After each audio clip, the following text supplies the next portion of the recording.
पता है दोस्तों, आज घर में ढेर सारी सब्जियां दिखी तो मैंने सब्जियों को काटा और उन्हें फ्राई कर लिया और फटाफट से बेसन को घोल के रोटी के ऊपर डाल दिया।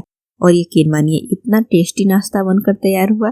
मुझे तो लगा था कि ये नाश्ता घर में किसी को पसंद नहीं आएगा, लेकिन ये नाश्ता सबको इतना पसंद आया कि सबने दोबारा बनाने की डिमांड करी। तो आप भी इस रेसिपी को एक बार ट्राई जरूर करिएगा। तो इस रेसिपी को बनाने के लिए पहले हम डो लगाकर तैयार करेंगे। तो यहाँ पे बाउल में हम लेंगे 1 कप गेहूं का आटा। आप चाहें तो इसे मैदे से भी बनाना चाहें तो बना सकते हैं। इसमें हम आधा कप सूजी ऐड करेंगे।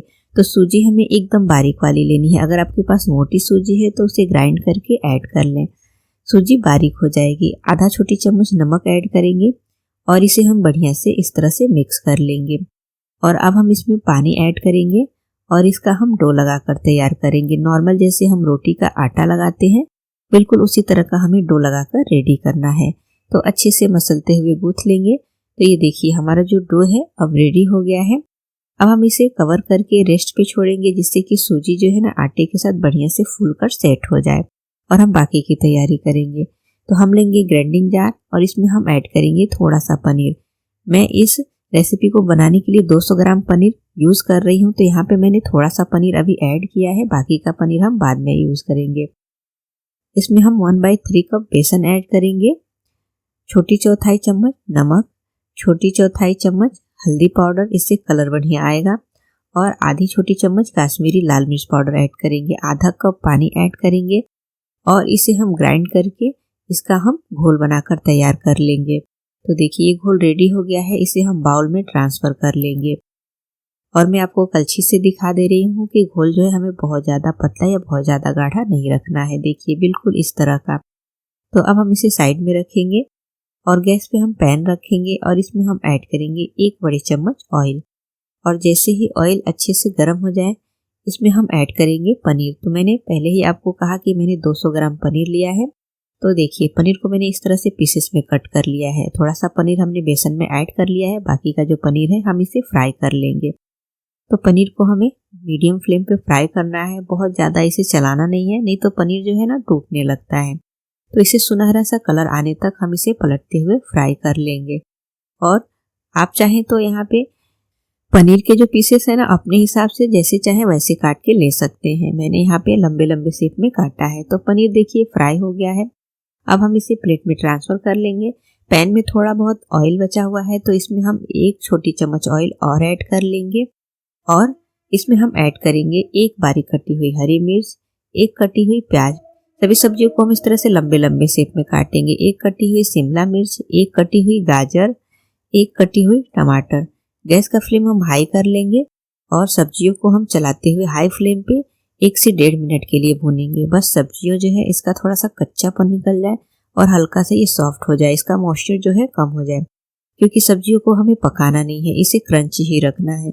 और ये सारी सब्जियां हैं ना, जब इसे आप ऐड करके और ये नाश्ता बनाएंगे ना, यकीन मानिए नाश्ते का स्वाद तो एकदम बढ़िया आएगा।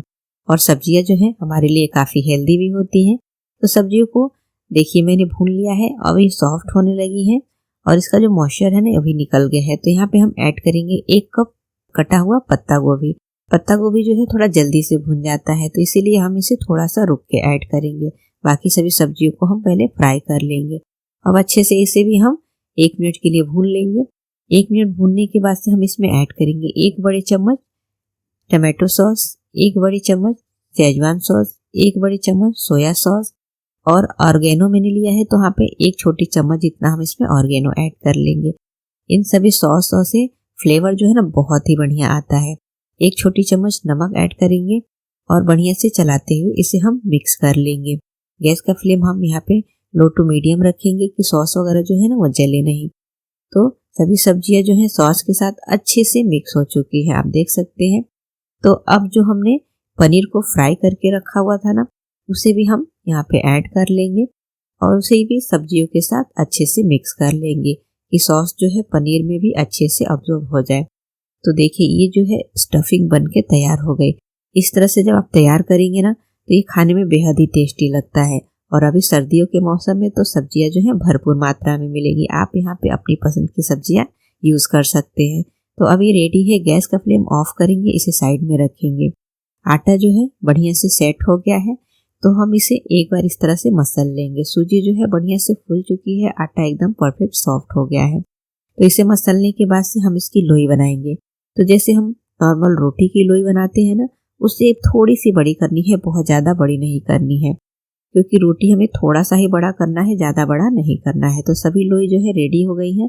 अब हम रोटी बनाने वाला चकला लेंगे, लोई को इस तरह से चकले पे गोल कर लेंगे और फिर इसे थोड़ा सा सूखा आटा स्प्रिंकल करके, और जैसे हम नॉर्मल रोटी बनाते हैं बिल्कुल उसी तरह की रोटी बनाकर तैयार कर लेनी है। तो देखिए ये रोटी जो रेडी हो गई है, और बिल्कुल वैसे ही पतली रोटी बनानी है, मोटी भी नहीं बनानी है। अब इसे हम सेक लेंगे। तो रोटी को सेकने के लिए या तो आप नॉर्मल तवा ले लें, या फिर नॉन स्टिक पैन हो आपके पास तो आप वो भी ले सकते हैं, जिस पे आप रोटी सेकना चाहें सेक सकते हैं। तो इसे हम पैन पे ऐड करेंगे, और जैसे हम नॉर्मल रोटी सेकते हैं ना, वैसे ही हमें इसे सेक लेना है। इसे पलट लेंगे और फिर इस तरह से हम इसे अच्छे से ऊपर से प्रेस करते हुए सेकेंगे। इसे बहुत ज़्यादा फूलने नहीं देना है, बस रोटी अच्छे से पक जाए, हमें इतना ही सेकना है। तो देखिए रोटी जो है बढ़िया से सिक चुकी है। अब हम इसे प्लेट में ट्रांसफ़र कर लेंगे, और बाकी की जो बची हुई रोटियां हैं इसी तरह से हम बनाएंगे और सेक लेंगे। तो यहाँ पे मैंने सभी रोटियों को सेक कर तैयार कर लिया है। तो आप देख सकते हैं मैंने सभी रोटियां जो है प्लेट में रख ली हैं। तो अब इन रोटियों का हमें कैसे रोल बनाना है, तो हम गैस का फ्लेम बिल्कुल लो कर लेंगे। पैन जो है अभी गर्म है, और इस पे यहाँ पे आप ऑयल, बटर, घी जो भी पसंद करते हैं वो लगा सकते हैं। तो पैन को हम इस तरह से थोड़ा सा चिकना करेंगे। मैं यहाँ पे बटर का इस्तेमाल कर रही हूँ, और फिर रोटी को इस तरह से रख कर दूसरी साइड भी पलट लेंगे। थोड़ा थोड़ा सा बटर दोनों साइड इसके ऊपर लग जाए, और फिर जो हमने बेसन का ये घोल रेडी किया था ना, बेसन और पनीर का, यहाँ पे हमें इस्तेमाल करना है। तो हम एक छोटी कलछी से लेंगे घोल को, और रोटी के ऊपर इस तरह से गिरा लेंगे, और फिर कलछी की सहायता से ना थोड़ा थोड़ा सा हम रोटी के ऊपर इस तरह से फैला लेंगे। एक पतली सी लेयर बनानी है, बहुत ज़्यादा बेसन का घोल नहीं ऐड करना है। और फिर जैसे ही ये 30 से 40 सेकेंड के लिए सिक जाए ना, हल्का सा ऊपर से ड्राई होने लगेगा ना, फिर हम इसे पलट लेंगे। रोटी गर्म है तो बेसन का घोल इस पे जल्दी से सेट हो जाएगा, और पलटने के बाद से इस बढ़िया से सेक लेना है, जिससे कि बेसन का जो घोल है ना बिल्कुल भी कच्चा ना रहे। तो अभी एकदम बढ़िया से सिक चुका है। तो इस तरह से हम इसे निकाल कर प्लेट में, या फिर मैं यहाँ पे चॉपर पे रख रही हूँ, और फिर जो हमने वेजिटेबल्स को फ्राई करके रखा है ना, इसके ऊपर इस तरह से बीच में हम रखेंगे, और इसका हम रोल बनाकर तैयार करेंगे। जब ये नाश्ता आप बनाकर बच्चे हो या बड़े किसी को भी देंगे ना, तो यकीन मानिए ये नाश्ता उन्हें बेहद पसंद आएगा। यहाँ पे फॉइल पेपर या नॉर्मल जो बटर पेपर होता है ना, उसमें हम इसे रैप कर लेंगे, जिससे कि खाने में बेहद ही आसान हो जाए। जैसे मार्केट का रोल मिलता है बिल्कुल उसी तरह से। और आप देख सकते हैं कि बहुत सारी सब्जियों के साथ हमारा ये जो हेल्दी और टेस्टी नाश्ता जो है बन के तैयार हो गया है। इसे खाकर आपका पेट भी भर जाएगा, और ये खाने में भी स्वादिष्ट लगेगा। तो फ्रेंड्स रेसिपी ज़रूर ट्राई करें, और रेसिपी अच्छी लगे तो हमें कमेंट ज़रूर करें।